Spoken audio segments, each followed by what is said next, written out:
Ramakuppam MPP ఎన్నికపై ఉత్కంఠ నెలకొనింది. YCP నేతలు ఎంపీటీసీలను వీకోటకి తరలించారు. జడ్పీ చైర్మన్ శ్రీనివాసులు నివాసంలో ఎంపీటీసీలు ఉన్నారని తెలుసుకున్న టీడీపీ శ్రేణులు అక్కడికి భారీగా చేరుకున్నారు.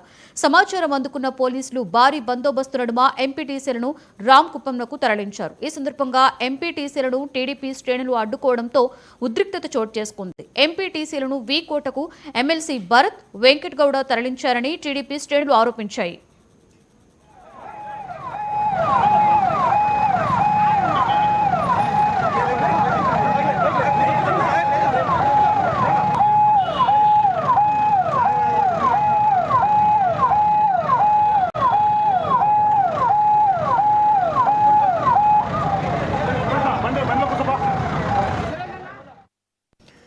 చిత్తూరు జిల్లా రామకుప్పం ఎంపీపీ ఎన్నికపై ఉత్కంఠ నెలకొనింది. వైసీపీ నేతలు ఎంపీటీసీలను వీకోటకు తరలించారు. జడ్పీ చైర్మన్ శ్రీనివాసులు నివాసంలో ఎంపీటీసీలు ఉన్నారని తెలుసుకున్న టీడీపీ శ్రేణులు అక్కడికి భారీగా చేరుకున్నారు.